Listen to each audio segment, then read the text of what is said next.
tant que scénariste, oui, il y a eu une intervention de l'État. Donc, j'ai pu en profiter. Donc, en même temps, ça valide mon travail. L'idée, c'était de présenter, de prouver que j'avais bien eu des contrats qui avaient été refusés à cause du Covid. Donc, je vais envoyer des mails. euh, les mails que j'avais échangés avec les éditeurs auprès de l'organisation qui s'est occupée de ça. Donc, qui c'est qui a fait ça? Je ne sais même plus. Enfin, quoi qu'il en soit, c'était lié au gouvernement. Et suite à ça, je devais préciser le montant que j'avais perdu. Et ça a mis quelques mois, mais effectivement, j'ai eu un soutien de l'État. Ça reste un petit soutien, mais ça reste un soutien. En dehors de ça, dans le milieu même professionnel, la plupart des maisons d'édition sont au ralenti et certaines bloquent vraiment les entrées des nouveaux projets, ce qui paraît logique. Ce qu'ils craignent surtout, c'est l'embouteillage de 2022. Donc tous les projets qui ont été ralentis et qui vont être lancés tous ensemble en fait en 2022 et qui fait que ça va inonder le marché. Donc ils se méfient très fort et la plupart des projets sont bloqués. Voilà.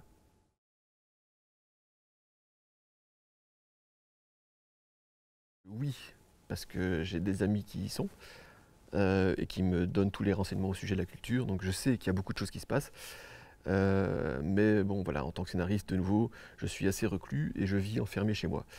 Sans compter que je suis légèrement parano, donc, et hypochondriaque, ce qui fait que ça fait beaucoup de choses pour me glisser à gauche à droite. Mais dès qu'il y a une pièce de théâtre, enfin, en tout cas, moi, je suis au courant, oui, c'est ouais, avec un grand plaisir que je découvre le milieu de Sambreville, en tout cas le milieu culturel.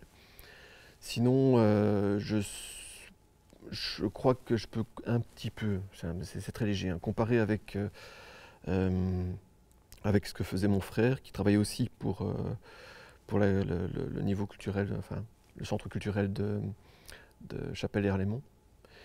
Et je crois que, en tout cas, bon, pour ce que je sais, il y a plus d'infrastructures ici pour la partie Sambreville, donc la partie comme ce que vous faites par rapport à ces espèces de mini-festivals avec les trolls et tout ça, enfin les trolls, je dirais que le Moyen-Âge.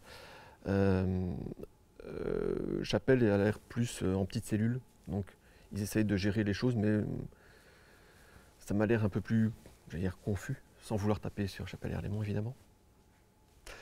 Mais en tout cas, voilà, pour l'écho que j'ai, ça a l'air assez fourmillant d'idées, et en tout cas de gens qui ont du talent ici.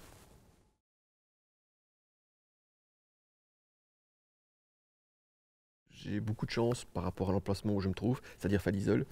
Et j'aime beaucoup le côté vallonné, le fait que de chez moi, ça s'étend.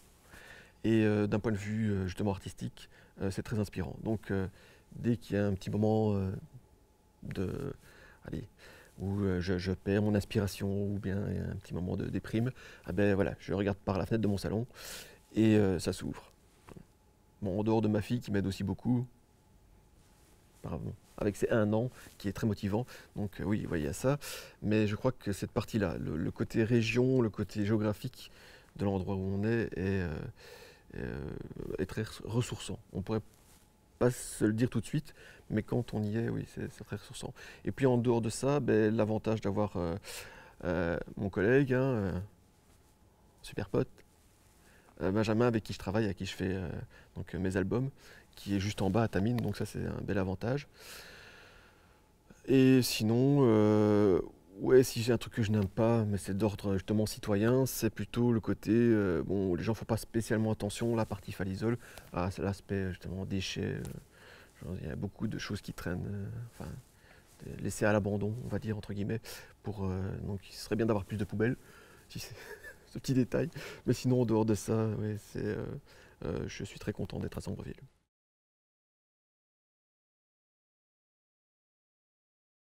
Mais, on va dire à la fin du Covid, hein. En dehors de ça, pour l'aspect artistique, de nouveau dans mon domaine, il y en a pas réellement. Je peux pas, je vais pas demander.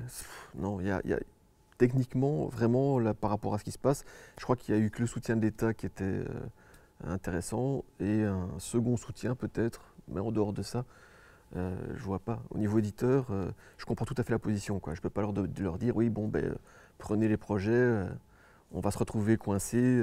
Forcément, le public n'aura ni l'intérêt, ni l'argent, ni quoi que ce soit pour se dire bah, bon, c'est la fin du Covid, super, on va acheter des BD maintenant.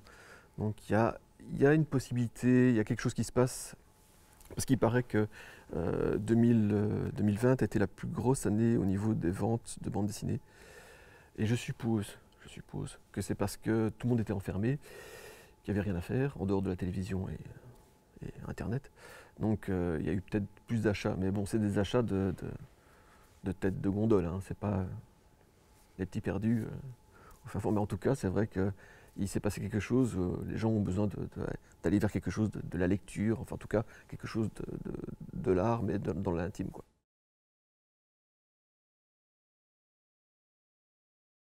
Avec le Covid, on sent vraiment qu'il y a une sorte de mur qui est face à nous. Et on a l'impression, dans le milieu artistique, qu'il n'y a pas il n'y aura pas de relancement juste après le Covid. On sait que on va avoir une seconde année, enfin je parle de nouveau pour le milieu de la bande dessinée, hein, mais une seconde année où tout va être ralenti. Parce que voilà, il va y avoir cet embouteillage de bande dessinée.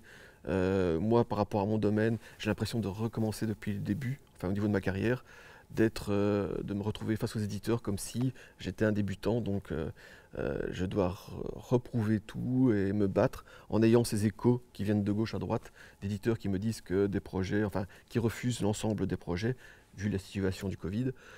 Mais voilà, ce côté où on doit aller plus loin et on doit se dire, bon, une fois que ce sera vacciné, il y aura encore une période où on devra attendre, essayer de se replacer. Mais évidemment, pendant ces périodes-là, eh ben, il n'y a pas d'argent qui rentre, donc on pense à des trucs comme des boulots à des boulots alimentaires. Mais là aussi, on se rend bien compte que c'est bloqué. Donc oui, est-ce que ça va? Oui, parce que j'ai pas ma famille se porte bien, et donc pour le petit cercle familial, on va dire que ça va. Mais sinon, c'est comme tout le monde, hein, on rame. On rame, mais sur du sable. On attend que l'eau arrive au moins. Voilà. Et voilà.